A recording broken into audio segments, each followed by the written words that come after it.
మహిమ కలుగునుగాక. హల్లెలూయా, హల్లెలూయా. మంచిది. ఈ యొక్క ఉదయకాల సమయానికి ప్రభు మనల్ని సిద్ధపరిచి ఆయన యొక్క మాట వినడానికి మనల్ని కూడా స్థిరపరిచినందుకు, ఆయా ప్రదేశాల్లో నుంచి మనల్ని తోడుకొని వచ్చినందుకు నిజంగా దేవాది దేవునికి ఎంతగానో కృతజ్ఞతలు చెల్లిస్తున్నాను. మరొకసారి దేవుని యొక్క వాక్యం వినడానికి మన హృదయాలను మనం సిద్ధపరచుకుందాం. నిన్నటి దినము ప్రభు మనతో కొన్ని విషయాలను చెప్పాడు. నువ్వు ఈ లోకంలో ఉంటావు, దేవునికి ఇష్టమైనగా, ఆయన కృపను పొందేవారముగా, ఆయన నీతిమత్వాన్ని సంపాదించుకోవటానికి మనం సిద్ధపడాలి అని నేర్చుకున్నాం. మరి ఈరోజు ఉదయకాలము మరియు సాయంత్రకాలము మరికొన్ని విషయాలను దేవుని ఎదుట రాబోతున్న కాలములో ఎదుర్కోబోతున్న శ్రమలలో స్థిరులమై సంపూర్ణులమై దేవుని సముఖమందు నిలబడడానికి కావలసిన ఆ ధైర్యాన్ని స్థైర్యాన్ని మనం పొందుకునేటట్లు సిద్ధపడదాం. నేను మీకు ఇద్దరు వ్యక్తుల్ని పరిచయం చేస్తాను. మీకు ఆ ఇద్దరు వ్యక్తుల్లో ఎవరితో ఉండడానికి మీరు ఇష్టపడతారో మీరు చెప్పండి. ఒకటి యేసుక్రీస్తు, యేసు ప్రభు. రెండు బాప్తిస్మిచ్చి యోహాను. మీకు ఎవరు కోరుకుంటారు? ఒకటి యేసు ప్రభు, రెండు బాప్తిస్మిచ్చి యోహాను. ఈ ఇద్దరు చాలా ప్రముఖమైన వారే. క్రైస్తవ్యమునికి యేసు ప్రభు యొక్క జీవిత విధానం మనకు పరిచయం చేసిన వాడు బాప్తిస్మిచ్చి యోహాను. యేసు యొక్క సంపూర్ణతను మనకి తెలుసుకోవటానికి ఉపయోగపడింది యేసుక్రీస్తు, అంటే దేవుని యొక్క సంపూర్ణత. మీరు ఇద్దరి గురించి మాట్లాడి మీ ఇద్దరిలో యేసుక్రీస్తుని ఆనందిస్తారా, బాప్తిస్మిచ్చి యోహాను యందు ఆనందిస్తారా అంటే మీరేం చెప్తారు? మీరు ఎవరిని కోరుకుంటారు?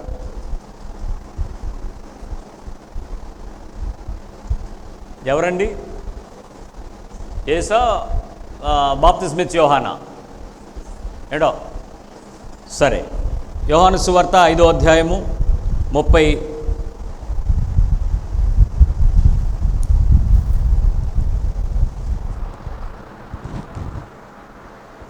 ఇదే. ఓహో,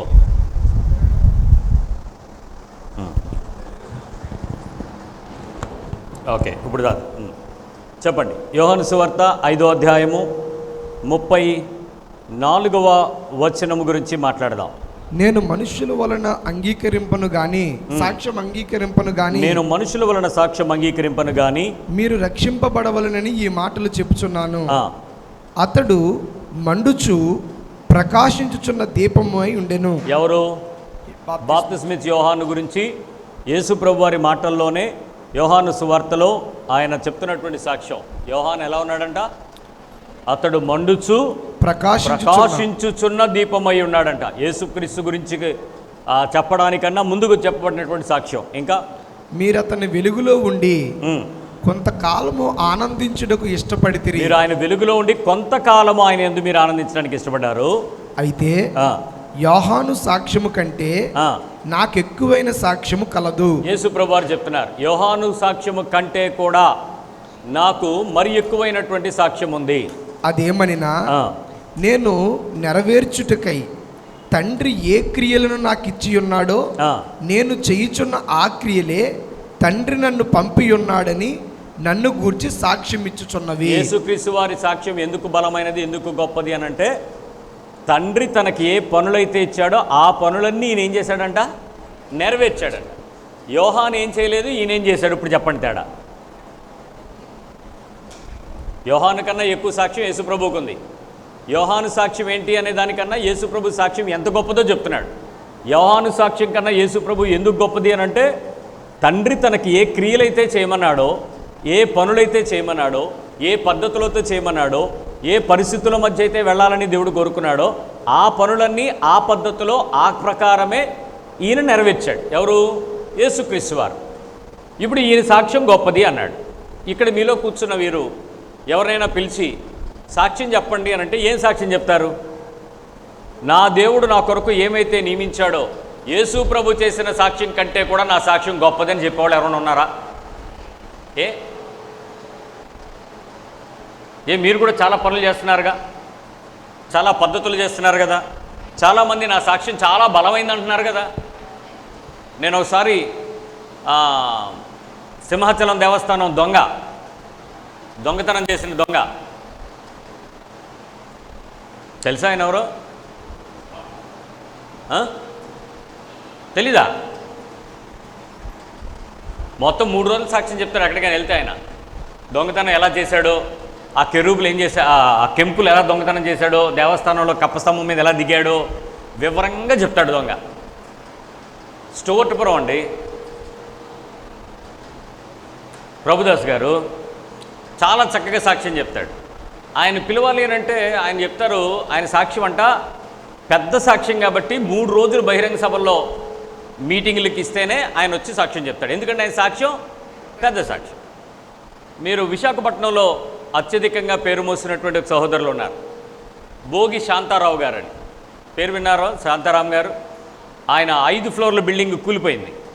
కూలిపోయినప్పుడు ఆ కిందన కొంతమంది ఉండిపోయారు. దేవుడు అతనితో మాట్లాడాడని ఆ తర్వాత ఆయన ప్రభులోకి వచ్చి దేవుని యొక్క వాక్య పరిచర్య చేస్తున్నాడు శాంతారాం గారు. ఆయన కూడా నా సాక్ష్యం చాలా బలమైంది, చాలా పెద్దదండి, ఒకరోజు అయితే సరిపోదు, కనీసం నాకు 2 రోజులు పిలిస్తేనే సాక్ష్యం చెప్తానంటాడు. సాక్ష్యమే బలమైంది.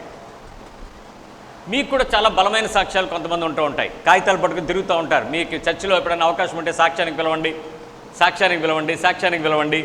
మా సాక్ష్యం ఎంత పెద్దదో తెలుసా? మేము బ్యామర్ల కుటుంబంలోంచి రక్షణలోకి వచ్చాం, మేము రాజుల కుటుంబంలోంచి రక్షణలోకి వచ్చాం, మేము కమ్మవారి కుటుంబంలోంచి రక్షణలోకి వచ్చాం, మేము రెడ్డిల కుటుంబంలోంచి రక్షణలోకి వచ్చాం. ఇలా చాలామంది వారి సాక్ష్యాలను చాలా చక్కగా బలంగా పిలుస్తూ ఉంటారు. ఇక్కడ యేసుప్రభు వారు ఏమంటున్నారంటే, బాప్తిస్మం ఇచ్చి యోహానుకు ఒక సాక్ష్యం ఉంది. అతడు ఎలాంటి ఉన్నాడంట? మండుచు ప్రకాశించుచున్న దీపమై ఉన్నాడంట. యేసుక్రీస్తు వారు అన్నారు, అంతకన్నా గొప్ప సాక్ష్యం నా దగ్గర ఉంది. ఏంటి అని అంటే, నా తండ్రి నాకు ఏ క్రియలైతే నియమించాడో ఆ పనులన్నీ నేను నెరవేర్చుటలో, ఒక్క విషయంలో కానీ, ఒక్క పనిలో కానీ, ఒక్క పరిస్థితుల్లో కానీ నేను ఇలా తప్పకుండా ఉండడం వల్ల నా సాక్ష్యం ఈరోజు మీరు అనుకుంటున్నటువంటి లోకంలో అందరి సాక్ష్యం కన్నా గొప్పది. కానీ నా గురించి నేను సాక్ష్యం చెప్పుకుంటే కుదరదు అన్నాడు. మరి ఎవరు చెప్పాలి? తండ్రి సాక్ష్యం చెప్పాలి, అన్యజనులు సాక్ష్యం చెప్పాలి. ఇంకోటి తెలుసా? సాతాను మీ గురించి సాక్ష్యం చెప్పాలి. సాతాను గారు చెప్పాలి, ఈ బ్రదర్ దగ్గరికి వెళ్తే ఇంటి చుట్టూ కరెంట్ షాక్ కొట్టింది, ఈ సిస్టర్ దగ్గరికి వెళ్తే వాళ్ళ పిల్లోడిని ముట్టుకుందామని వెళ్తే దొబ్బ నేను పడ్డాను, అయ్యో బాబాయ్ వాళ్ళ పశువుల దగ్గరికి వెళ్ళినా చూడ దేవుని కాపుదల ఉంది, ఆ మనిషి చుట్టూ రక్షణ కంచి ఉంది, అయ్య బాబాయ్ నేను వెళ్ళలేనండి అని సాతాను గారు యోబు గురించి ఏం చెప్పాడు వెళ్ళి దేవుని దగ్గర? అయ్యో బాబోయ్ నా వల్ల కాదు ఆడి దగ్గరికి వెళ్ళడానికి అంటే, అప్పుడు ప్రభు అన్నాడు, ఏమనుకున్నావు నా సేవకుడు అయ్యో యోబు అంటే? అది దేవుని సాక్ష్యం. యేసుక్రీస్తు వారు బాప్తిజం తీసుకుని వచ్చి ఆ సున్నపురాళ్ళ మీద ప్రార్థన చేస్తూ ఉంటే పరలోకం నుంచి ఒక స్వరం వినపడింది. ఏమని? ఈయనడా ప్రియ కుమారుడు, ఈయన యందు నేను మీ గురించి ఎప్పుడైనా వినపడింది అలాగా? ఈమె నా ప్రియ కుమార్తె, సంఘములో ఈమె ప్రవర్తనను బట్టి నేను ఆనందించుతున్నాను, ఈయన నా ప్రియ కుమారుడు, ఈ సంఘానికి మూలాధిపతి ఇతరే, ఈయన యందు నేను సంతోషిస్తున్నాను, సంఘంలో ఈ సహోదరి ఆరాధనను బట్టి నేను తృప్తి పొందుతున్నానని దేవుడు ఎక్కడైనా సాక్ష్యం చెప్పాడా? చెప్పడు. ఎందుకు చెప్పడంటే మీ క్రియలు దేవుడు చెప్పినట్టు లేవు కాబట్టి. సో ఈరోజు మనం తెలుసుకోవాల్సింది, లోకంలో ఉన్న నీవు ఎలా బ్రతకాలి, ఏం చేయాలి, ఏం చేస్తే దేవుడు నీ ప్రవర్తనను, నీ ప్రార్థనను లేక నీ సాక్ష్యాన్ని అంగీకరిస్తాడు. ఆయన వాక్యం ఏం చెప్తుందో దానిలోకి వెళ్ళి మనం మన ప్రవర్తనను సరిచేసుకున్నాను ప్రయత్నించారు. యోహాను సువార్త 17వ అధ్యాయము, జాన్ 17:14, 17వ అధ్యాయము 14వ వచనం. వారికి నీ వాక్యం ఇచ్చి ఉన్నాను. ఎవరికి? మనకి. ఏమిచ్చాడట ఆయన? వాక్యం ఇచ్చి ఉన్నాడు, బైబిల్ ఇచ్చి ఉన్నాడు, పరిశుద్ధ గ్రంథం ఇచ్చి ఉన్నాడు.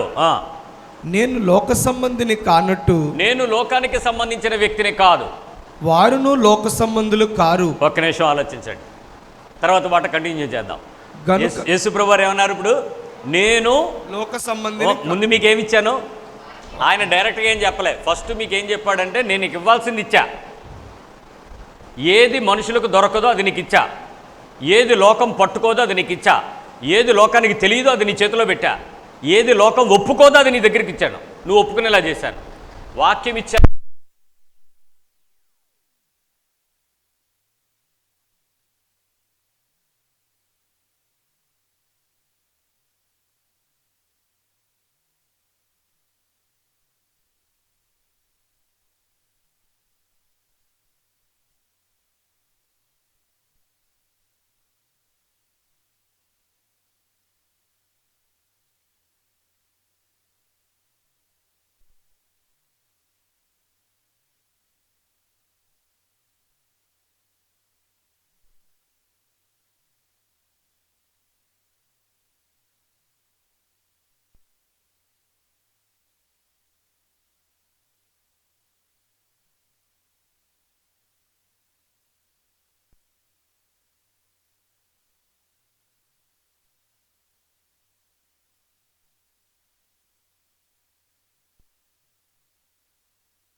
లోకం ద్వేషిస్తున్నది ఏంటి అని అంటే మనం ఇప్పుడు నేను మా ఇంట్లో ఉన్నాను, ఉదాహరణకి చెప్తున్నాను. మా ఇంట్లో ఉన్నాను, నేను ఒక పద్ధతి చెప్తా. ఇదిగో 5 గంటలకు వెళ్ళగండి, 6 గంటలకల్లా ప్రార్థనకు వచ్చేయండి, ఫ్యామిలీ ప్రేయర్ ఉదయం 6 గంటలకి అందరు రండి అంట. నేను వచ్చేస్తా, నాతో పాటు మా కుక్క వచ్చేస్తుంది, మా పని అమ్మాయి వచ్చేస్తుంది, మా అమ్మగారు వచ్చేస్తారు, మా తమ్ముడు రాడు. కోపం వస్తే రాదా? ఎందుకు వచ్చింది కోపం? ఏంటో చెప్పండి, ఎందుకు రాలే? ఎందుకు వచ్చింది? నేను ప్రేయర్కి రమ్మన్నాడు. ఒకరోజు క్షమించా, 2వ రోజు క్షమించా, 3వ రోజు నాకు ఇంకా తిక్క రేగిపోయింది. నిన్న ఏమంటారు? ఆత్మ తిక్క. ఆత్మ రెచ్చిపోతుందా? తీవ్రత వచ్చేస్తుందా? తిక్క కోపం వస్తుందా? ఏమంటారు? మీ భాష ఏంటి? నేను కోరుకుంటున్నది పరిశుద్ధమైందా కాదా? నేను ఎంచుకున్నది మంచిదా కాదు? ప్రార్థనకు రమ్మడం తప్పేం కాదు కదా, ప్రార్థనలో ఉండడమే కదా కావాలి. ప్రారంభంలో ప్రార్థనతో ప్రారంభిస్తే ముగింపు ప్రార్థనతో ముగించబడుతుంది జీవితం. అది కృప కదా, దేవుడు కాపుదల కదా. సో ప్రార్థనకు రమ్మంటున్నారనే విషయంలో ఆడ రావట్లేదని నేను కోపగించుకోవడంలో న్యాయం లేదా? ఏం చెప్తున్నారు మీరు? మాట్లాడండి. న్యాయం లేదా? న్యాయం లేదా? ఒప్పేసుకోండి గట్టిగా. ఉందా లేదా? ఇప్పుడు నేను కోపగించుకోవడానికి ప్రభు అంగీకరిస్తాడా? మరి న్యాయం ఉందన్నారు, దేవుడు ఒప్పుకోడు అంటున్నారు. మరి దేవుడు ఒప్పుకున్న పని చేయాలా, ఒప్పుకోని పని చేయాలా? ఒప్పుకోని పని చేయాలి కదా. ఒప్పుకునే పని చేయాలంటే మరి ఇప్పుడు నేను అదేం చేయాలి? నా తమ్ముడి విషయంలో పోనీ ఎన్ని రోజులు చెప్పు, నేను క్షమిస్తున్న కొద్దీ పోన్లేలే చిన్నోడలే అని అనుకుంటుండే మా పని అమ్మాయి మానేస్తుంది. ఏమంటే ఆ రావట్లేదుగా అంది. ఇప్పుడు నాకు ఇంకేమవుద్ది? పిచ్చ కోపం లేకదు, ఆత్మ కోపం. అది ఇప్పుడు నేను మంచి విషయం కోసం పోరాడుతున్నానండి, మీరు ఒప్పుకోరేంటి? మీకు కూడా ఇలాగే మండుతుంది కదా. ఇప్పుడు మీ అందరికి ఇలాంటి మంటాయి కదా, చచ్చిపోమన్నాడు మిమ్మల్ని అందరినీ ప్రభు. ఇలాంటి క్రైస్తవు నాకు అక్కర్లేదంటున్నాడు ఆయన. మీ రీజన్ మంచిది, మీ క్రియలు చెడ్డవి.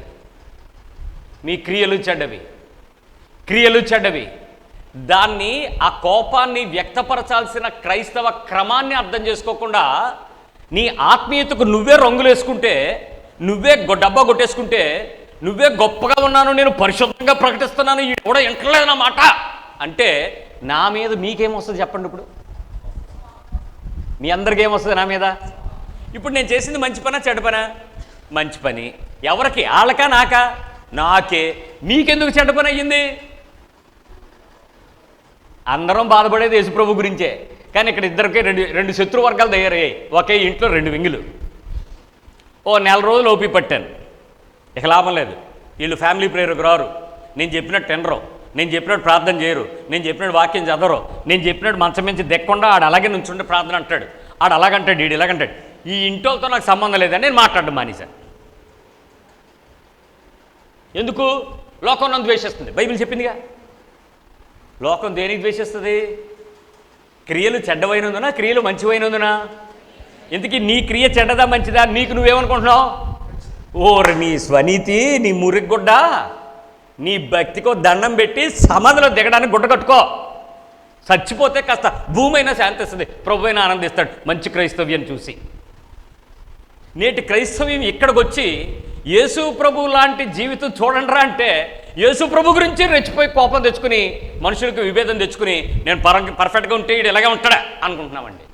నువ్వు పర్ఫెక్ట్గా ఉంటే ఆడు అలా ఉండడం కాదు, నువ్వు నిజంగా పర్ఫెక్ట్ అయ్యి ఉండి యేసు ప్రభులాగా మారి ద్వేషించబడితేనే పర్ఫెక్ట్. బాప్తిస్మా యోహానులాగా దీవించి నువ్వు ఇష్టం వచ్చినట్టు ఆడు ద్వేషించాడు, ఆడు తిడతాడు, నేను మంచిగుంటే వీళ్ళు ఒప్పుకోవట్లేదని అంటే అచ్చా no no no no that is not the Christianity Bible is giving. కాదది. am I sensing you? నేను చెప్పేది మీకు ఏమన్నా అర్థమవుతుందా? ఇప్పటికే కోపాలు వచ్చేసాయి మీకు. ఈడేంటి నా గురించి మాట్లాడుతున్నాడు, నేను చేసేది లాగుంది ఇక్కడ. వచ్చేసి ఉండాలి ఈ పాటికి. మీ లోపల దురాత్మ ఉంటే, సాతానుంటే రెచ్చిపోతాడు. ఇంకెన్నివ్వడు నేను, దేవుని సత్యము నీ చెవుల్లోకి రానివ్వడు. మేము ఇంత కరెక్ట్గా ఉంటే, ఇంత పర్ఫెక్ట్గా ఉంటే, ఇంత నీతిగా ఉంటే, ఇంత పాపం వదిలేస్తే, ఇంత లోకం వదిలేస్తే, ఇంత తీసేస్తే ఇంట్లో వాళ్ళని ఎలాగా ఎలా తీసిపడేస్తుంటే అసలు ఏంటి అసలు అనుకుంటున్నాడు? అసలు వీళ్ళకి ఏం తెలుసండి? నాకు తెలిసినంత.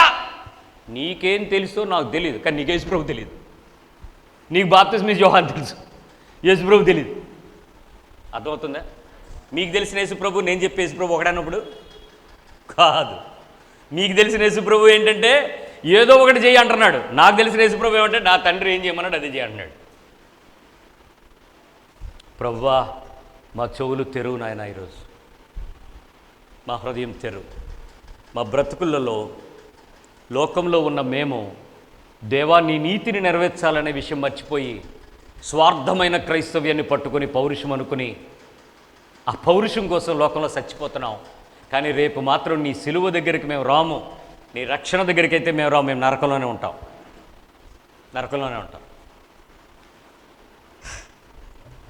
6వ అధ్యాయం మత్తయి సువార్త 24వ వచనంలో చెప్తుంది. మాథ్యూ 6:24. అక్కడ బలిపీఠమునెదుటనే మాథ్యూ 6:24. Okay sir. ఎవడును ఇద్దరు యజమానులకు దాసుడిగా ఉన్నాడు. అతడు ఒకని ద్వేషించి ఒకరిని ప్రేమించును. ఆపే, నా వాక్యం అక్కడతో అయిపోయింది. చాలామంది ఆ వాక్యాన్ని కిందకెళ్ళి పైదాన్ని వదిలేసి కింద దాన్ని పట్టేసుకుంటారు. కిందనేముందో తెలుసా? దేవునికిని సిరికిని ఒకడు దాసుడిగా ఉండడు అని అన్నాడు. కానీ బైబిల్ 2 వచనాలను 2 సపరేట్గా పెట్టింది. 24, 25. అది 24లో ఏమన్నాడంటే ఏ వ్యక్తి ఇద్దరు యజమానులకు దాసుడిగా ఉండడు అంటే ఇప్పుడు నువ్వు అయితే లోకానికి దాసుడిగా ఉంటావు, లేకపోతే క్రీస్తుకు దాసుడిగా ఉంటావు. నువ్వు యేసుకైనా ఉండాలి, లోకానికైనా ఉండాలి. అంతేకాని ఇద్దరికి కలిసి అయితే ఉండవు. నువ్వు యేసు వైపు వెళ్ళావు అనుకో, యేసు చెప్పినది, యేసు చెయ్యమన్నది, యేసు చేసినది, యేసు చూపినది యేసే నా బతుకైపోతుంది. ఇంకా నాకు సంబంధం లేదు ఇతరులు ఎవడేమనుకున్నా నాకు అనవసరం. కానీ నేను చేస్తున్నటువంటి పని వలన యేసు ప్రభు చేసే పని వల్ల ఏం జరుగుతుందో మీకు మాట చెప్పేసి ముందుకెళ్తాను. యా వినండి. యేసు ప్రభు చెప్పేటువంటి బోధ, యేసు ప్రభు చెప్పినటువంటి మాటలు, యేసు ప్రభు చెప్పినటువంటి వాక్యం, యేసు ప్రభు చెప్పినటువంటి ఉపమానం, ఉపదేశం లోకమంతా యేసు ప్రభుని ఫాలో అయిందా లేదా? ఆ టైంలో ఉపదేశం చెప్తున్నప్పుడల్లా కొండల మీద, ఒలివ కొండల్లోనూ, సముద్ర తీరాల్లోనూ, గల్లై తీరంలోనూ, గెత్సెమనే ప్రదేశంలోనూ, ఆ తూరు సీదోన్లోనూ ఎక్కడికి వెళ్తే అక్కడ జనమందరూ ఫాలో అయ్యారా లేదా? ఎందుకు ఫాలో అయ్యారు? జనము అతన్నట మనుషులు తాకలేనంతగా అని చోట రాశాడు. అంటే ప్రజాదరణ పొందిన ప్రజానాయకుడు ప్రజాయాత్ర చేస్తే ప్రజలు ఎలా తాకుతారో, జనాలు పరిగెడతారో అలా వెళ్ళారండి యేసుప్రభు దగ్గర. జనం జనం జనం ప్రభంజనం. అలాంటి పరిస్థితుల్లో యేసుప్రభు చెప్పిన మాటలు వినటానికే కదా వెళ్ళారు. ఆయన మాటలు విన్నారా లేదా? ఫాలో అయ్యారా లేదా? ఆయన అంగీకరించారా లేదా? వాళ్ళందరూ మారారా లేదా నేను అంటలా, ఫాలో అయ్యారా లేదా అని అడుగుతున్నాను. యేసుప్రభుని ఫాలో అయ్యారా లేదా? వాళ్ళందరూ యేసుప్రభు కోసం వచ్చారా లేదా? విన్నారా లేదా? మెసేజ్లు పర్ఫెక్ట్గా ఫాలో అయ్యారు. యేసు ప్రభుని ఫాలో అవుతున్నటువంటి అంతమంది జనము యేసులో ఏంటి ప్రత్యేకత ఉందని ఫాలో అయ్యారు? ఓన్లీ బోధనా, బతుకుడు ఉందనా? తేడా ఏంటంటే ఆయన చెబుతున్నది, ఆయన చేస్తున్నది, ఆయన చూపిస్తున్నది, ఆయన చెయ్యమని చూపించమన్న మాదిరి ప్రజలందరికీ ఆమోదంగా మారింది. వాళ్ళు అన్నారు, మా శాస్త్రుల వలెను, మా పరిచయుల వలెను నీవు కాకుండా నీవు మొహమాటం లేని వాడవై, అధికారము కలిగిన వాడవై, సత్యవాక్యమును సరిగా బోధించుతున్నావని నీ గురించి మేము ఎరుగుదుము. అట్స్ డిఫరెంట్. వాళ్ళు చెప్పేది చేసేది ఒకలాగా ఉంది. అలా కాదు. నువ్వు ఏం చెప్తావో చేస్తున్నావు, ఏం చేస్తున్నావో అది నీ శిష్యుల చేత చేయిస్తున్నావు. నువ్వు ఎలా చేయాలనుకుంటున్నావో దేవుని వాక్యం చూపిస్తున్నావు, అది దేవుని మాట అని చెప్తున్నావు. కానీ నీ దగ్గర పర్ఫెక్ట్ ఉందా యేసయ్య అని యేసుని ఫాలో అయ్యారు. పెద్ద పెద్దోళ్ళు, శాస్త్రులు, పరిచయులు, సద్దూకాయులు, మరి ఆ టైంలో ఉండేటువంటి మతశాస్త్ర ప్రవీణులు వారందరూ వచ్చి నికోదేము లాంటి వాళ్ళు యేసుప్రభుని ఫాలో అయ్యారు. ఇప్పుడు యేసుక్రీస్తుని ఫాలో అవ్వటానికి నీకున్నటువంటి ఒకే ఒక ప్రత్యక్షత ఏంటి అని అంటే, లోకం వెంబడించేదిగా కాక దేవుడు కోరుకున్నదిగా, దేవునికి నచ్చినట్లుగా, తండ్రి ఏ క్రియలైతే చేయాలనుకుంటాడో, తండ్రి ఏ పద్ధతిలో అయితే మనిషి ద్వారా పని కొనసాగించాలని కోరుకున్నాడో ఆ పద్ధతుల్లోనే ఆ పనులను, ఆ పరిస్థితులను, ఆ పరిపూర్ణతలో చేయాలి. అంతే కదా? ఇది యేసు ప్రభు కోరుకున్నటువంటిది. ఇప్పుడు నేను ఇద్దరికి దాసులుగా ఉండలేదు అనేటువంటి మాట దగ్గరికి వస్తున్నాను. నీవు ఒకడిని ప్రేమిస్తావు, మరొకడిని ఏం చేస్తావు? ఆటోమేటిక్గా ద్వేషిస్తావు. ఎవరిని ప్రేమిస్తున్నావో, ఎవరిని ద్వేషిస్తున్నావో తేల్చుకో. కానీ నువ్వు నిజంగా కనుక ప్రేమించినట్లయితే, యేసుని ప్రేమించినట్లయితే ఇంకా ఎట్టి పరిస్థితుల్లోనూ ఎవరికి రాజీపడవండి. దీపతాం, ఎవరికి రాజీపడవు, లోబడిపోతాం, ఇష్టపడిపోతాం. వాళ్ళు అంటున్నారు అనుకోండి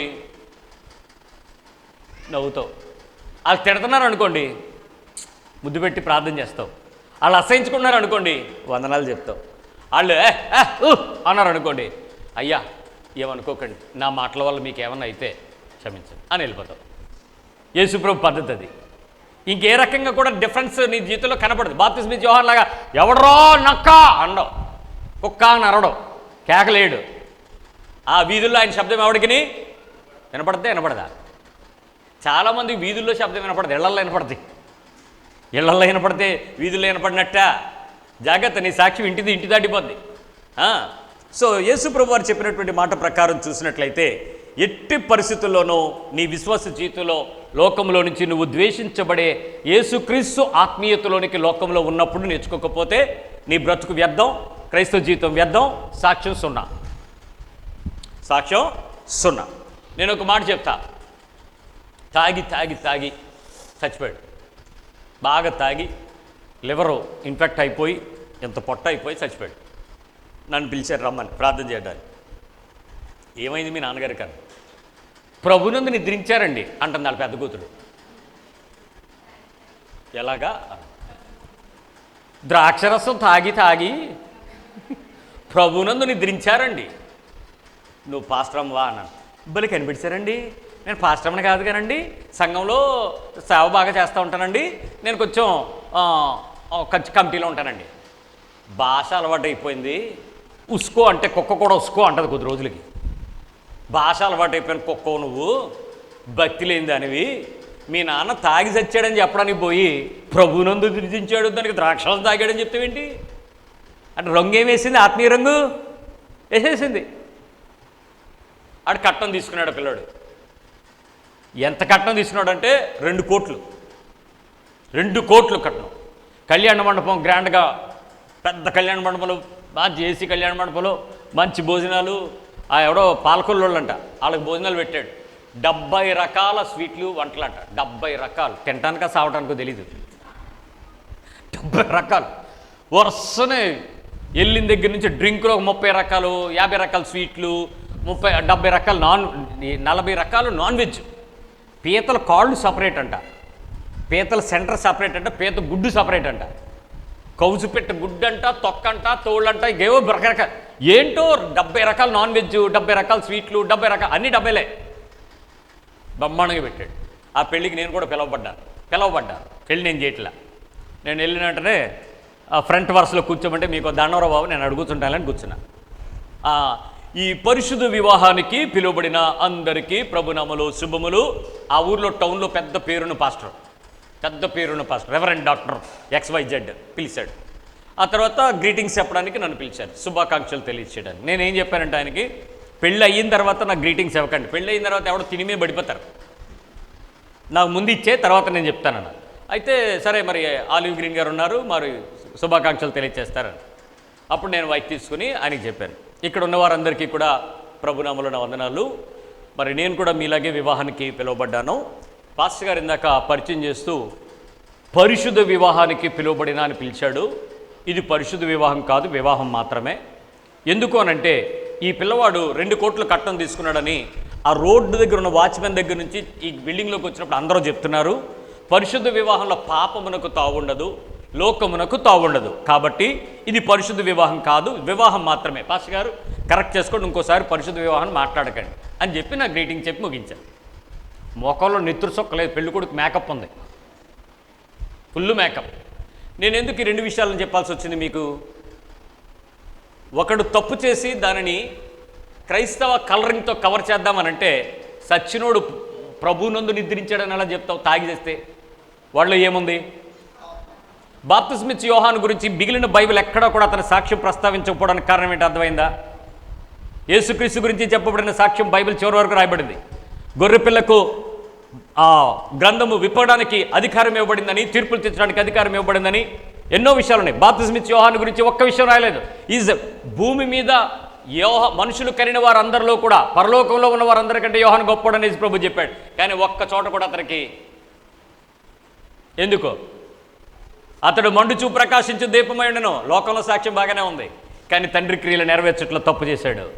నేనేమి యోహాన్ని తీర్పు తప్పు పట్టట్లా, కానీ నీ బ్రతుకులో క్రీస్తు యొక్క ప్రాముఖ్యత తెలియకపోవడం వల్ల బాప్తిస్మా ఇచ్చే యోహాను లాగా అతని కోపాన్ని, అతని బలహీనతను, అతని ఉద్రేకాన్ని, అతని ఉద్వేగాలని, అతని భావ ఉత్సాహాలని అతడు అనుకున్న విశ్వాసాలకు తగినట్లుగా జరగకపోతే అది క్రైస్తవ్యం కాదని చెప్పడం యేసు ప్రభుకు నచ్చల. యేసుప్రభుకి ఇష్టపడలా. అలా కుదరదు, నా ముందు ప్రవక్తలు అలా చేస్తే కుదరదు అన్నాడు. ఎందుకు ఈ ఉదాహరణ నేను మీతో చెప్తున్నానో ఒక వివరణ ఇస్తాను చూడండి. ఓ రోజు యేసుప్రభు వారి దగ్గరికి యోహాను తన శిష్యుల్ని పంపించాడు. ఏమన్నాడు తెలుసా? బాబు, రావాల్సినోడు నువ్వేనా, ఇంకెవడన్నా వస్తాడా?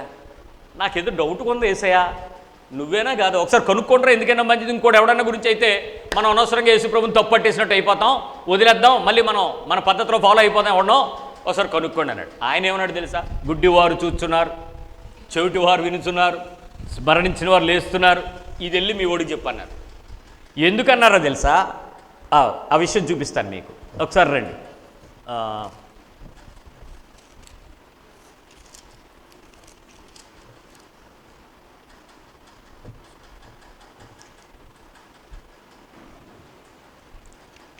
లూకా సువార్తలో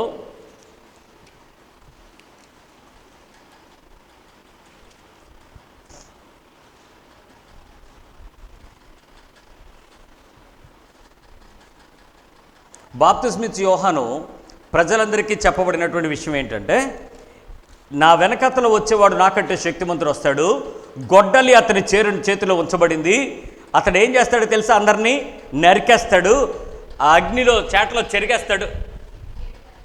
ఎంతమ్మా? ఇది లూక్ 7. యోహాను శిష్యులు ఈ సంగతులన్నీ అతనికి తెలియజేసిరి.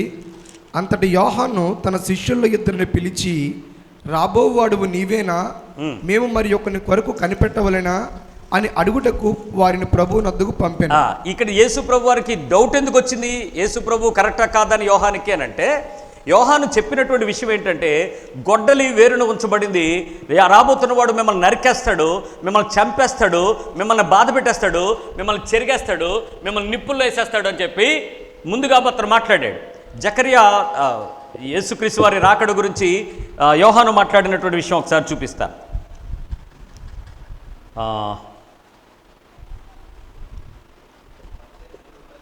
మత్తయి, నా బైబిల్ మారింది, దీంతో ఇది అంతా కొత్తగా ఉంది.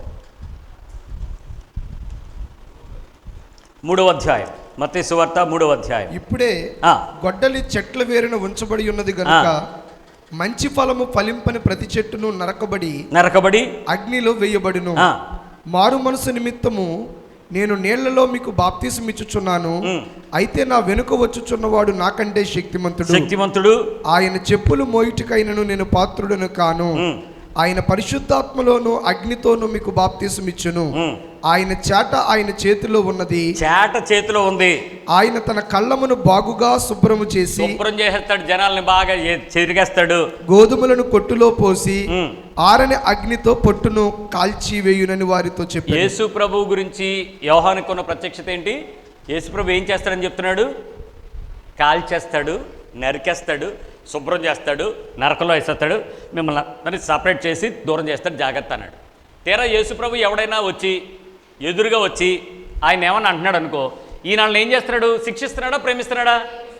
యోహానికి అర్థం కావట్లేదు. ఆయన చెరిగేస్తాడు కదా, నరికేస్తాడు కదా, కాల్చేస్తాడు కదా, ఈయన తెగ ప్రేమించేస్తున్నాడు.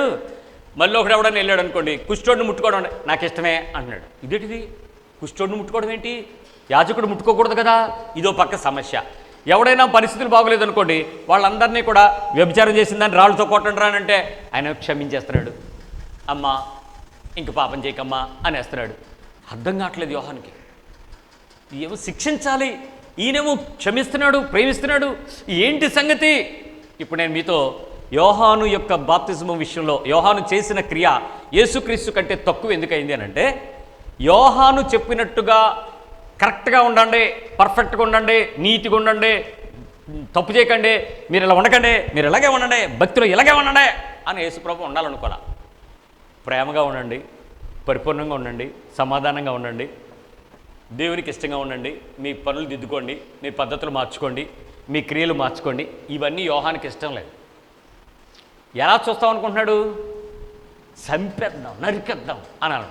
ఒకసారి నన్ను ఒక చోటకి వాక్యం చెప్పడానికి పిలిచి ఆ పాస్టర్ గారు అన్నారు, అయ్యగారు మిమ్మల్ని ఎందుకు పిలిచామో తెలుసా ఇక్కడికి అన్నాడు. ఎందుకంటే అంటే ముక్కలు ఖైమ అయిపోవాలి వాళ్ళందరూ అన్నాడు. ముక్కలు ఖైమది అన్నాడు. అదేంటండి అని అంటే, వీళ్ళు అసలు మామూలు వాళ్ళు కాదండి, మిమ్మల్ని పిలిచింది అందుకే మీరు అర్థం చేసుకుని, మీరు ఎటు నుంచి ఇస్తారో తెలియదు కానీ మరి తుకడా హోనా హే, ముద్దలాగా అయిపోవాలి, ఒక్కొక్కడు మాంసం ముద్దలు తేలిపోవాలండి. అంటే ఏం చేయమంటారండి? మనకి ఏం చేస్తారండి, మీ బాడీలో వేసేసుకోండి అన్నాడు. ఆ రోజు దేవుడు ఏమన్నాడు తెలుసా? ప్రేమ గురించి మాట్లాడమన్నాడు. ఈయనేం కోరుకుంటున్నాడు? నన్ను బాప్తిస్మిచ్చి యోహాను యేసు ప్రభువుని కోరుకుంటున్నాడు నన్ను. ఆలివ్ గ్రీను వీళ్ళు నరికిపడే అన్నాడు. ప్రభు ఏం కోరుకుంటున్నాడు? ప్రభు ప్రేమించినట్టు ప్రేమించి చూపించా అన్నాడు. ఆ రోజు నేను చాలా నెమ్మదిగా దేవుడు లోకమును ఎంత ప్రేమించాడు, ఎలా ప్రేమించాలో చెప్పుకుని వచ్చాను. మీటింగ్ అయిపోయిన తర్వాత ఎవడైతే పాస్టర్ గారు నన్ను పిలిచి తొక్కడా కన్నాయ అన్నాడో, ప్రార్థన చేయడానికి పిలిస్తే నోరు రాలా, ఏడుస్తున్నాడు, భయంకరంగా ఏడుస్తున్నాడు. రండి పాస్టర్ గారు ప్రార్థన చేయండి అని అంటే, లేదండి నేను సంఘాన్ని ఇలా ప్రేమించలేదండి, నా బిడ్డల్ని నాకు ఇలా ప్రేమించాలని నాకు తెలియదండి, ఇంత ప్రేమ చూపించాలని నాకు అర్థం కాలేదండి. ఈరోజు దేవుని వాక్యం నాకు మాట్లాడుతుంటే నేనేమో మిమ్మల్ని పిలిచి వీళ్ళందరినీ ముక్కలు నరికేయమన్నాను, కొట్టేయండి, శిక్షించండి అన్నాను, మీరేమో దేవుని మాట మార్చేశారు. ఆలివ్ గ్రీన్ గారు ఇలా మాట్లాడతారని నాకు తెలియదండి, కానీ దేవుడు ఇలా మాట్లాడతాడని నాకు అర్థమైందండి అన్నాడు. నాకు కూడా తెలీదు, నేను కఠినస్తుడినే, నేను రోషంగా మాట్లాడగలిగినోడినే, కానీ దేవుని ప్రేమ సరిగా అర్థమైనప్పుడు నీ ప్రేమలో బాప్తిస్మిచ్చి యోహాను ఉండడు. ఎవరు వస్తారు? యేసుప్రభు. ఇప్పుడు నీ గుండె మీద చేసుకుని నీలో యేసుప్రభు ఉన్నాడా, బాప్తిస్మిచ్చి యోహాను చూసుకో. ఎవడున్నాడు? యేసున్నాడా? బాప్తిస్మిచ్చి యోహాను కాదు, యోహాన్లు బోల్డ్ మంది ఉన్నారు. ఆయా టైంకి ఆయా యోహాను వస్తుంటాడు బయటికి. ఆడెవడరా తప్పు చేశాడు ఎక్కడ? యేసుప్రభు అంటాడు, నాన్న ఇంకోసారి అలా చేయకు. ఏంటి తేడా? జాగ్రత్త. ఇప్పుడు మీరు ఇద్దరికి దాసులుగా ఉండలేరు కదా. యేసు ప్రభు దాసుడిగా మారిపోయి పాపము చేయకుండా పరిపూర్ణతలకు రావడానికి ఇష్టపడుతూ దేవుని వాక్యాన్ని ఎలా అర్థం చేసుకోవాలో ఆ వాక్య ప్రకారమైనటువంటి పరిస్థితుల్లో మనం లోకంలో ఉందాం, లోకములో ప్రభు చెప్పిన దాని ప్రకారం చేద్దాం. సరేనా? మొదటి విషయంకి వస్తున్నాను. 2 కొరింథీ పత్రిక 6వ అధ్యాయం 17వ వచనం. 2 కొరింథీ 6:17. దేవుని ఆలయమునకు విగ్రహములతో ఏమి పొందిక మనము జీవము కలిగిన దేవుని ఆలయమై ఉన్నాము. అందుకు దేవుడు ఇలాగూ సెలవిచ్చుచున్నాడు. జాగ్రత్తగా వినండి ఎలా సెలవిస్తున్నాడు. నేను వారిలో నివసించి, మళ్ళీ చెప్తున్నాడు, నేను వారిలో నివసించి. ఎవరిలో? దేవుడు ఎవరిలో ఉంటాడు? ఇప్పుడు నాలో, నీలో నివసిస్తాడు. నివసించి సంచరింతును, నేను వారి దేవుడినై యుందును, ఓకే, వారు నా ప్రజలై యుందురు, ఓకే. కావున మీరు వారి మధ్య నుండి బయలువెడలి ప్రత్యేకముగా ఉండుడి. మనం ఎలా ఉండాలి? అంటే ఏంటంటే ఇంతకు మునుపు ఇప్పుడు కాదు, పూర్వపు కాలంలో స్త్రీలు మెన్సెస్ వచ్చింది అనుకోండి, వాళ్ళని ఏం చేసేవారు? ఇంట్లో ఉంచేవారా, ఇంటి బయట ఉంచేవారా? ఇంటి బయట కూర్చునేవారు. చిన్నప్పుడు నాకు తెలిసేది కాదు, మా అమ్మగారు లోపల రా అంటే వచ్చేది కాదు, రాత్రి పగలో బయట కూర్చునేది. ఏంటి అన్నం అంటే అక్కడ మా అక్క ఉండేది, మాకేం కూరలు నచ్చేవి కాదు. ఆ 3 రోజులు 4 రోజులు చాలా చిరాకు పడిపోవడం. ఓ రోజు అయితే మా అమ్మగారి మీద నేను చాలా సీరియస్ అయ్యాను. ఇంట్లోకి రాకుండా బయట కూర్చుని నువ్వు అలిగావా ఏంటని. తెలియని వయసు, 3వ తరగతి 4వ తరగతి వయసులో. ఆ వయసు ఊహ వచ్చిన తర్వాత నాకు అర్థమైన తర్వాత ఫస్ట్ నేను అప్పటికి మా అక్క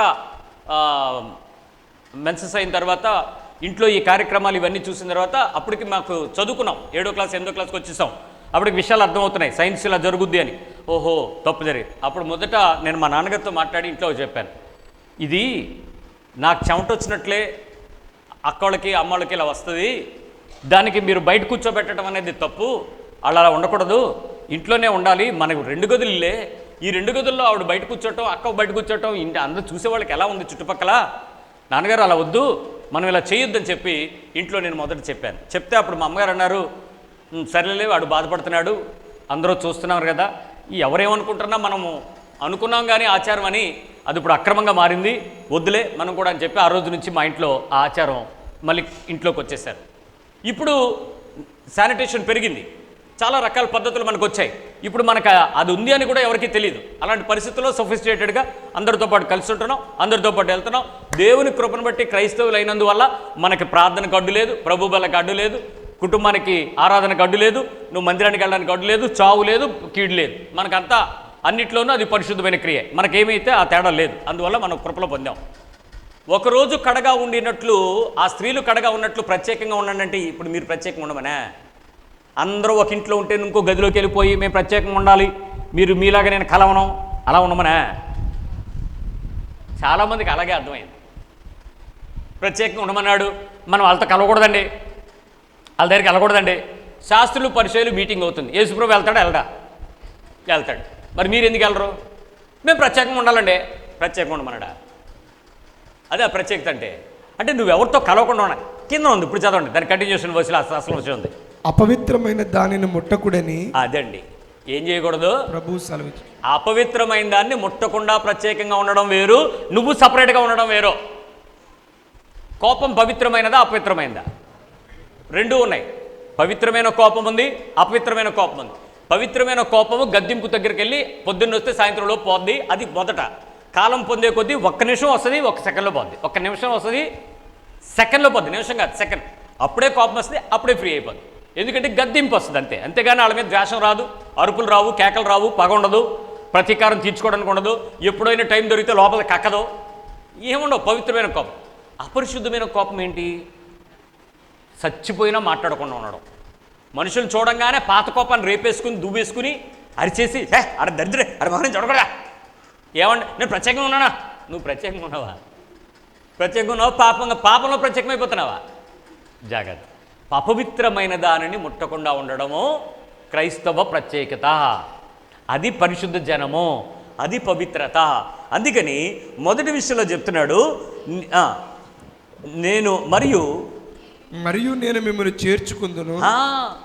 ఆయన చేర్చుకోవాలనంటే యేసుక్రీస్తు వారిని దేవుడు ఎందుకు వదలలేదో వదిలేసాడో చెప్తాను.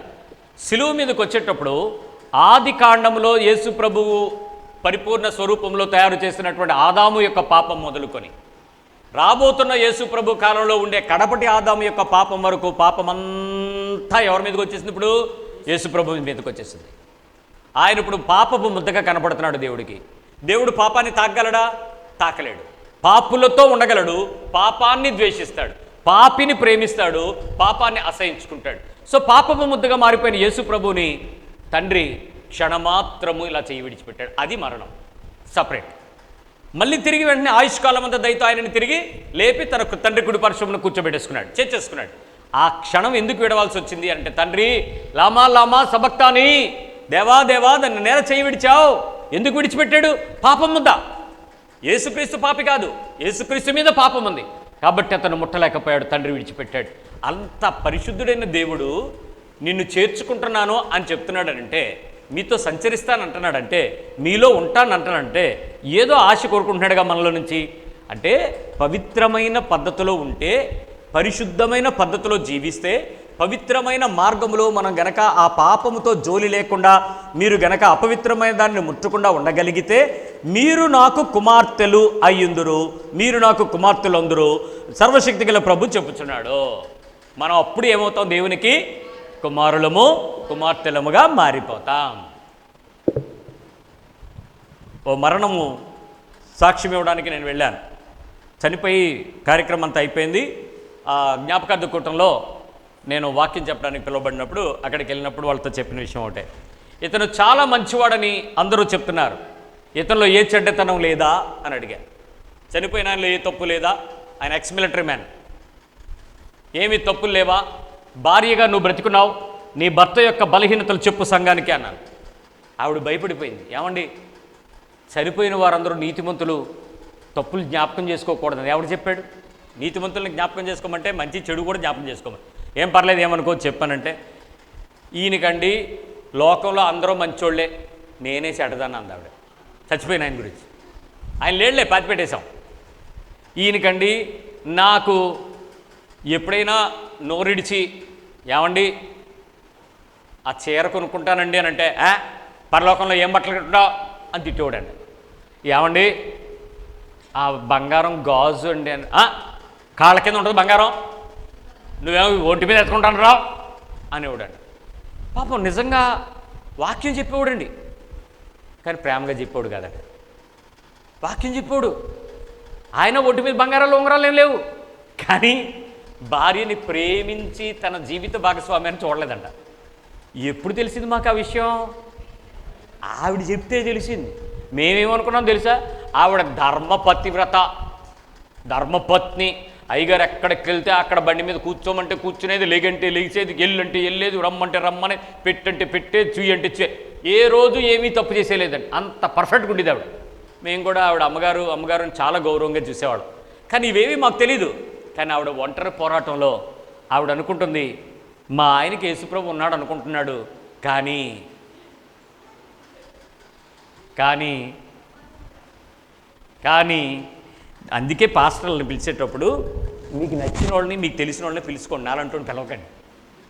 నిజాలు మాట్లాడతాడు. సచ్చిన రోజు సాక్ష్యం పోతే ఇంకేందండి? సచ్చిన రోజు మనకు రావాల్సిందేంటి? అదొక్కటే.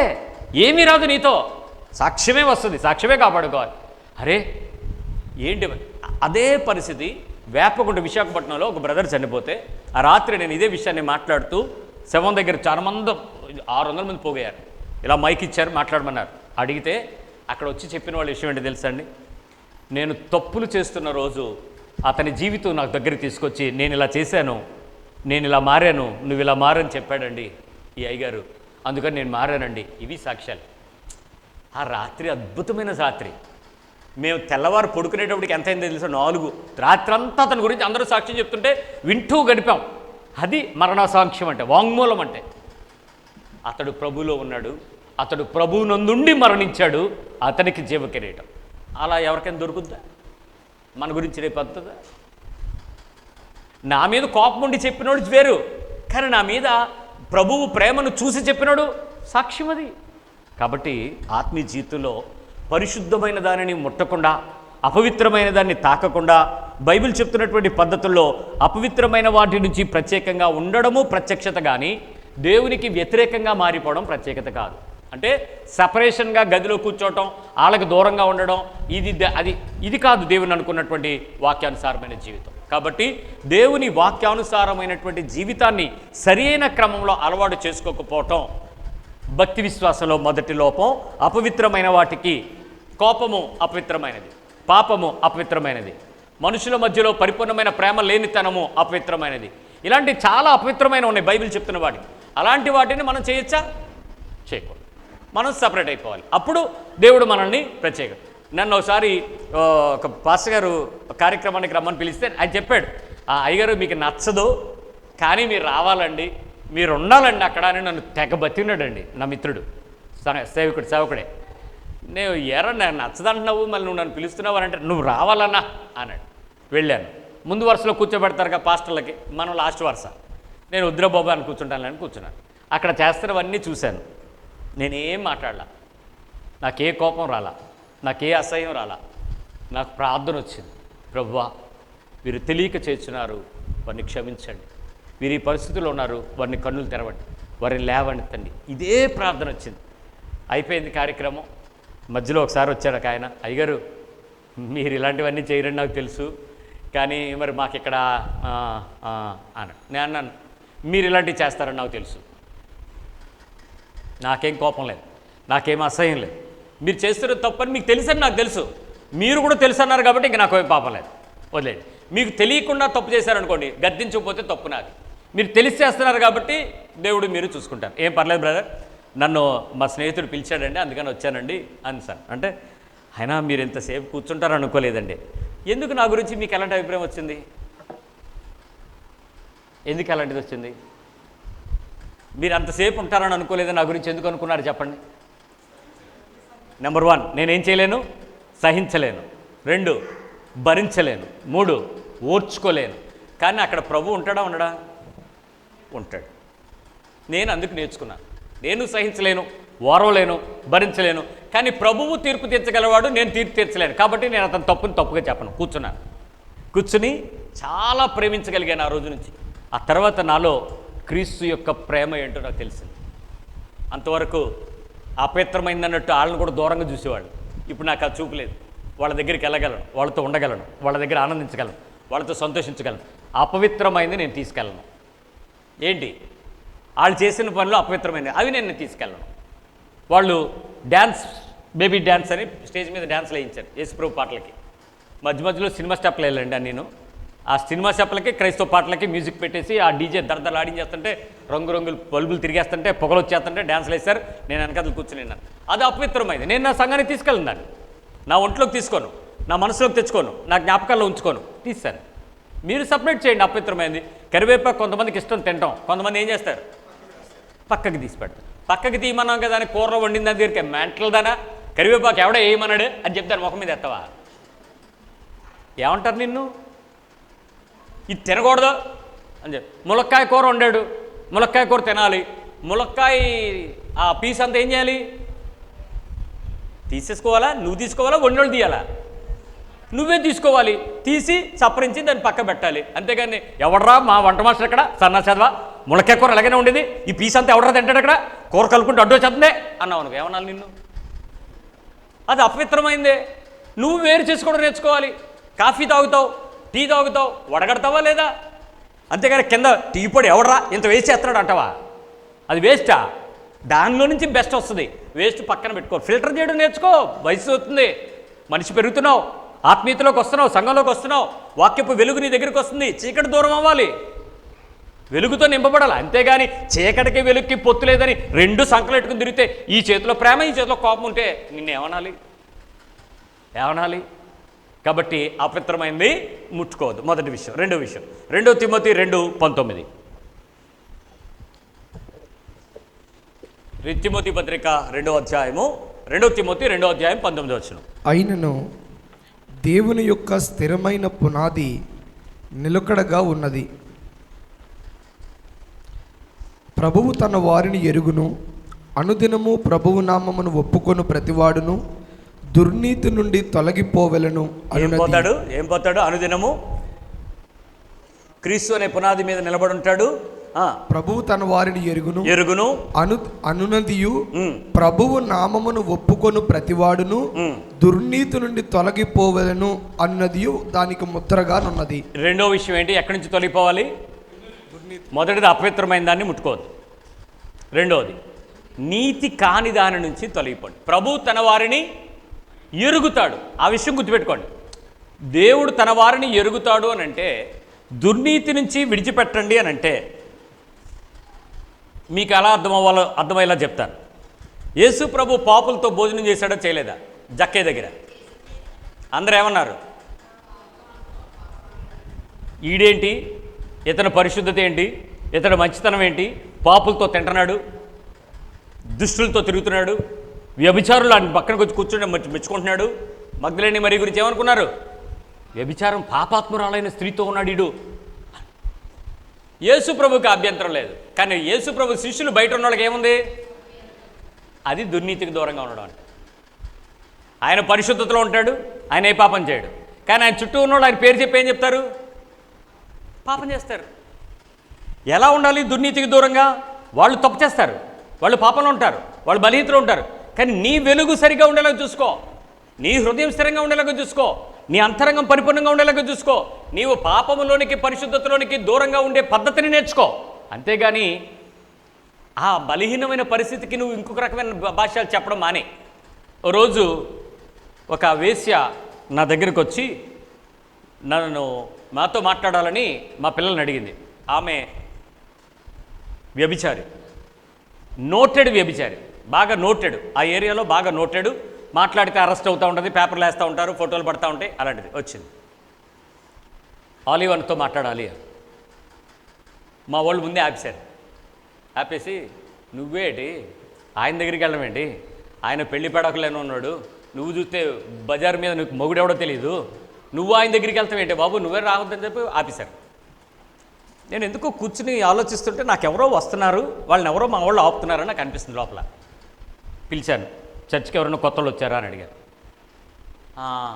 ఎవరు, ఓ సిస్టర్ ఎవరో వచ్చారు, ఆ సిస్టర్ని లోపల రమ్మని. అంటే మేము పంపించామండి. పంపించేయడం ఏంటిరా అంటే ఆవిడెవరో నాకు తెలుసు, పిల్లు బయటగా. మీకు తెలియదు అన్నాను. నాకు తెలుసు ఆవిడెవరో, మీరు ఎప్పుడూ చూడలేదన్నా. నేను ఎప్పుడూ చూడలేదు, ఆవిడ నన్ను ఎప్పుడు చూడలేదు, కానీ ఆవిడెవరో నాకు తెలుసు. నాకు తెలిసి ఆవిడ రాకూడని ప్రదేశం అని మీరు అనుకుంటున్నారు, కానీ దేవుడు పంపించాడని నాతో చెప్తున్నాడు. పంపించి పైకి తీసుకురాడు. వెనకాతలు వెళ్ళి అప్పటికే ఆవిడ 1 కిలోమీటర్ వెళ్ళిపోయింది. ఇంటి మెట్లు దిగేది 3 అంతస్తులకి వెళ్ళిపోయింది. ఈ కుర్రోడు తరుముకుంటూ వెళ్ళి ఆవిడని ఎత్తుకొని ఆవిడ బండి మీద ఎక్కించుకుని మళ్ళీ ఇంటికి తీసుకొచ్చి చర్చికి తీసుకొచ్చి మేడ మీద ఎక్కించారు. నేను వెయిట్ చేస్తున్నాను, ఆవిడ లోపలికి వచ్చి వందనాలు వందనాలు. కూర్చోమ్మా. కూర్చున్నారు. చెప్పండి అమ్మా, ఏం కావాలి? మా ఇంటికి రావాలండి అమ్మ. ఎక్కడికి? ఆవిడెవరు? నువ్వు వెళ్తావా? నువ్వైతే నా ప్లేస్లో ఉంటే వెళ్తావా? వెళ్తారా? శామ్యూల్ నా పక్కన ఉన్నాడు, ఈ పాస్టర్ గారు. పాస్టర్ గారు నన్ను వెళ్ళనిస్తారా? వెళ్ళనిస్తారా? ఎవరు?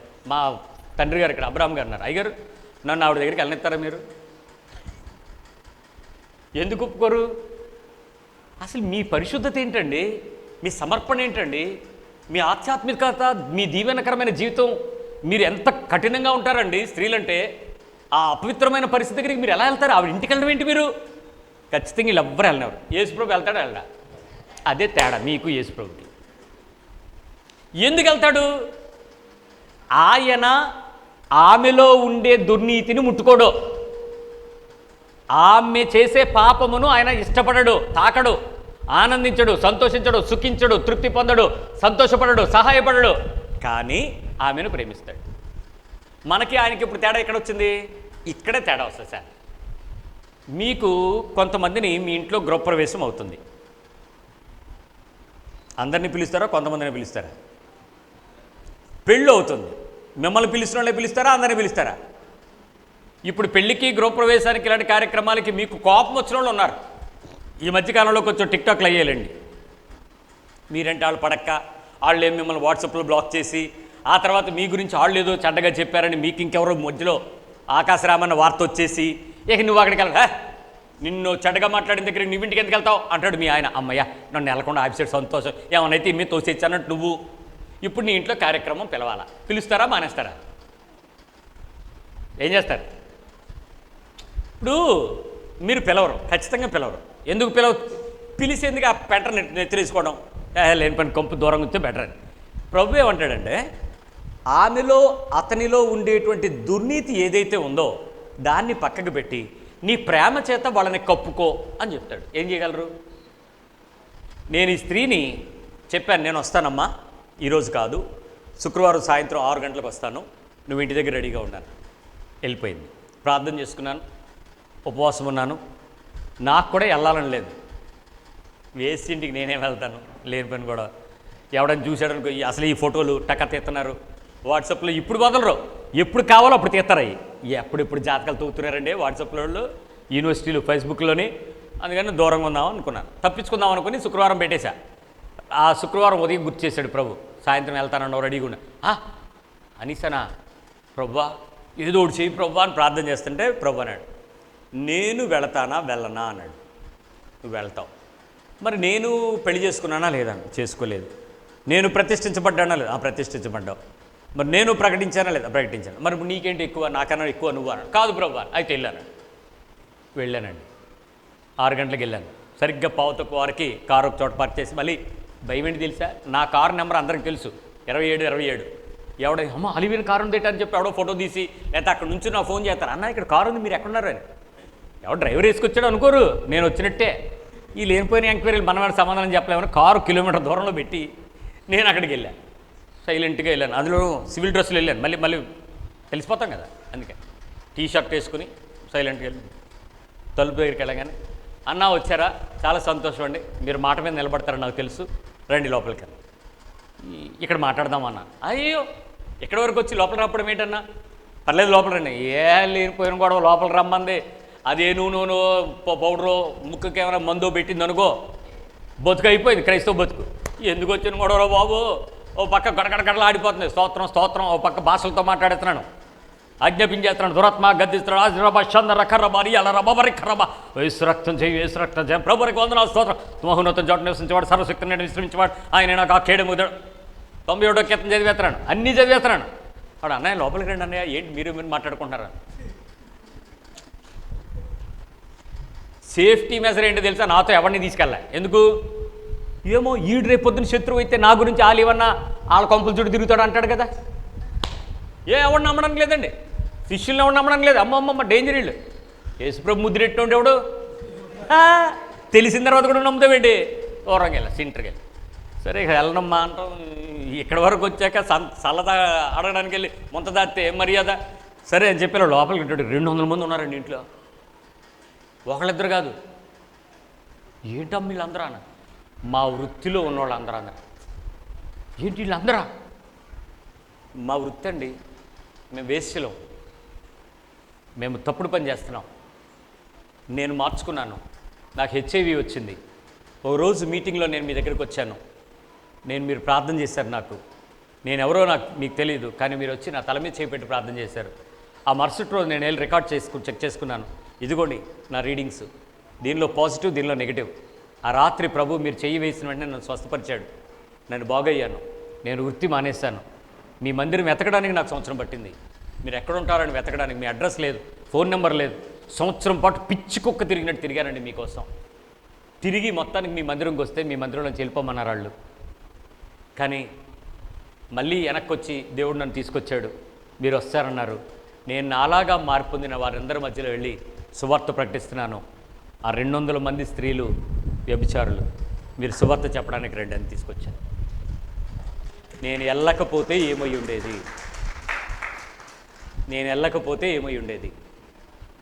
ఏమయ్యా, నన్ను పంపలేదు. ఏమండి, నన్ను మీరు పంపరు. ఇప్పుడు ఆ 200 మందికి ఎవరు సమాధానం చెప్పాలి? పాపులు మీరే, నేను కాదు. చూసారా, దుర్నీతిని మనం అంటకుండా ఉంటే దేవుడు నీతిని నెరవేర్చడానికి మిమ్మల్ని తీసుకుంటాడట. మీరు వాళ్ళని ద్వేషిస్తున్నారే. ఇప్పుడు నా చేతికి గోర్లు పెరిగినాయి, పెంచుకున్నప్పుడు కొంచెం స్టైల్గానే ఉంది. ఆడపిల్లలు వింటున్నారు ఇక్కడ? ఆడపిల్లలు ఎక్కడున్నారు ఇక్కడ? ఆడపిల్లలు, యవ్వన పిల్లలు చెయ్యత గోల్డ్ పెంచుకోవడం మంచిదే. దానికి గోల్డ్ రంగులు వేసుకున్నంత వరకు బాగానే ఉంటుంది. అది ఇంకా బాగా పెరుగుతున్నాయి అనుకోండి, గోక్కోవడానికి తప్ప ఎందుకు పనికిరావు అవి. ఎందుకు? ఈ చెయ్యి ఎక్కడికైనా వెళ్తే గీసుకుపోతాయి. పొరపాటున ఏదో అన్నారు అనుకో, రక్కుపోతాయి. మీరు ఎవరికైనా ఏమైనా చేయరనుకో, ఆడి గీసేస్తారు. దీని ఈ పేరు మారిపోద్ది.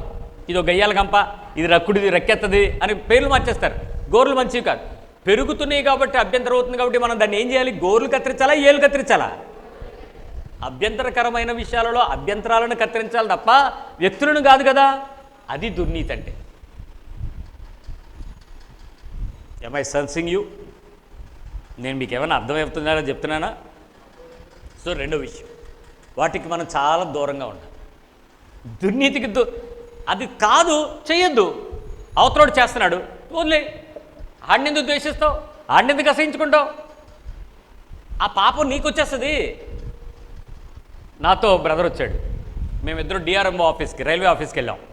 ఒక కన్సెషన్ పని మీద వెళ్ళాం. అక్కడ క్లర్క్ పిలిచి, అయ్యా మీరు ఆలివ్ గ్రీన్ గారు కదా అన్నాడు. మాకు రిప్యుటేషన్ ఉందే, మా ఇమేజ్ పెరిగింది అనుకున్నాను. అవును బాబు అన్నాడు. అంటే రండి లోపల రండి సార్ అన్నాడు. తీసుకెళ్ళి ఏసీ ఉంది అక్కడ కూర్చోబెట్టాడు. మీకు ఏం సార్ చెప్పండి సార్ అని. డిఆర్ఎంఓ ఆఫీస్కి వచ్చాను, కమర్షియల్ ఆఫీసర్ని కలవాలి, కన్సెషన్ పాస్ అప్లై చేయాలి అని అంటే, ఏదంటే ఇలా ఇవ్వండి అన్నాడు. చూసి సార్ అయిపోద్ది సార్, కాకపోతే చిన్న రిక్వెస్ట్ సార్. ఏంటి అన్నాడు. 500 లంచం ఇవ్వాలి సార్ అన్నాడు. నీకా ఆయనకా అంటే ఇద్దరికి సార్ అన్నాడు. ఏంటి ఆయన తీసుకుంటాడా అన్నాడు. తీసుకున్నా తీసుకోకపోయినా ఆయనకి ఆఫర్ చేసేద్దాం సార్, కానీ